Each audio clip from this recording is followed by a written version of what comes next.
Rabun adalah satu masalah mata yang paling common di Malaysia, bermula daripada kanak-kanak hinggalah orang dewasa.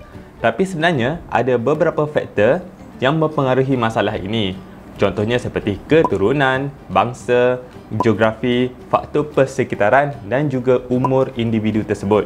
Contoh, kalau di Malaysia ini, di kalangan kanak-kanak yang berbangsa Cina, boleh dikatakan sehingga 40% daripada mereka menghadapi masalah rabun jauh.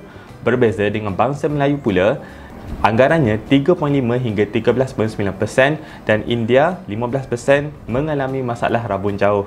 Dan kalau kita lihat daripada faktor geografi pula, di bandar lagi banyak orang yang mengalami rabun jauh berbanding di kampung. Itu adalah antara fakta yang menarik berkenaan masalah rabun. Tanpa buang masa, jom kita pergi lebih lanjut berkenaan masalah rabun ini.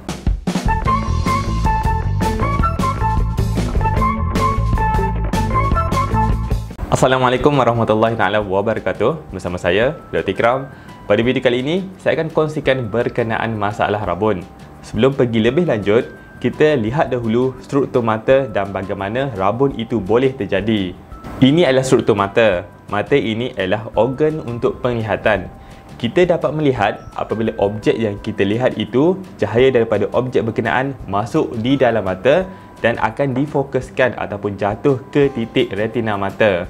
Jadi, kita dapat melihat sekiranya objek itu jatuh ke atas titik ini, iaitu jatuh di atas retina. Kalau objek itu tidak berada tepat di retina, maka imej yang akan dipaparkan akan menjadi kabur. Dan kabur ini ada beberapa situasi. Yang pertamanya iaitu masalah rabun jauh, myopia. Terjadi apabila objek itu fokus di hadapan retina. Jadi, objek akan menjadi kabur. Penglihatan objek jauh tidak akan jelas, tapi yang dekat pula akan menjadi jelas. Jadi, itulah apa yang dikatakan mengenai rabun jauh. Bagi rabun dekat pula, ini adalah masalah yang terjadi apabila objek itu fokus di belakang retina. Penglihatan bagi objek yang jauh akan menjadi jelas, manakala penglihatan bagi objek yang dekat pula akan menjadi kabur. Yang ketiga iaitu rabun silau.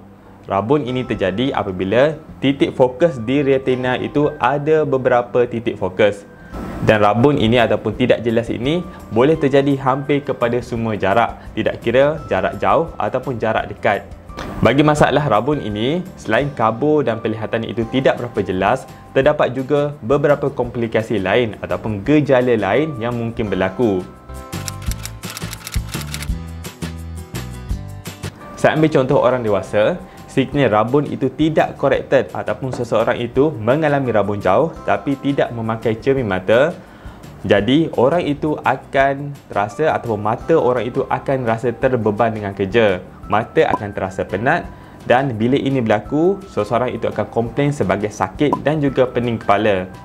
Bagi contoh kanak-kanak pula, yang ini special sedikit, kalau masalah rabun itu tidak dirawat semasa kanak-kanak lagi, ia boleh menyebabkan lazy eye ataupun mata itu akan kelihatan juling.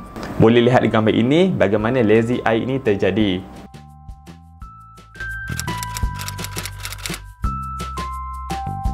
Bagi rawatan pula, untuk masalah rabun ini, ianya dirawat dengan menggunakan penggunaan cermin mata dan juga kantar sentuh. Tapi kena cek dahulu dengan optometris, iaitu di kedai cermin mata, berapa power yang sesuai untuk mata tersebut. Jadi optometris akan cek semua sama ada perlu correction ataupun tidak, dan sama ada anda mengalami masalah rabun jauh, rabun dekat ataupun rabun silau. Yang kedua iaitu dengan menggunakan kaedah pembedahan. Kaedah pembedahan ini termasuklah penggunaan laser, iaitu contoh seperti LASIK, Relax Smile dan juga PRK. Akhir sekali, saya akan kongsikan tips bagaimana untuk mengelakkan rabun kepada kanak-kanak. Yang pertamanya iaitu jangan membaca terlalu lama, iaitu jangan biarkan mata ini fokus terlalu lama. Rehat bila perlu dan rehat jika sekiranya mata ini digunakan terlampau lama. Yang kedua, sekiranya kanak-kanak itu menonton TV, perlukan ada jarak yang spesifik. Jangan biarkan kanak-kanak itu terlampau dekat dengan TV kerana ia boleh mengakibatkan rabun untuk jangka masa panjang. Dan yang ketiga, cuba elakkan penggunaan skrin telefon buat masa yang panjang bagi kanak-kanak. Ini adalah tidak elok dan dia akan menyebabkan mata ini menjadi penat dan akan cepat rabun. Dan yang keempat, cuba elakkan ataupun menggunakan mata ini dalam keadaan persekitaran yang gelap. Sekiranya gelap, cuba hidupkan lampu dan kalau membaca pun cuba dengan keadaan yang cerah. Saya rasa itu sajalah buat kali ini berkenaan masalah rabun. Terdapat 3 masalah rabun iaitu rabun jauh, rabun dekat dan juga rabun silau. Sekiranya anda rasa video ini bermanfaat dan berguna untuk anda boleh tekan like dan subscribe kepada channel ini. Last sekali saya ucapkan terima kasih kerana menonton. Assalamualaikum.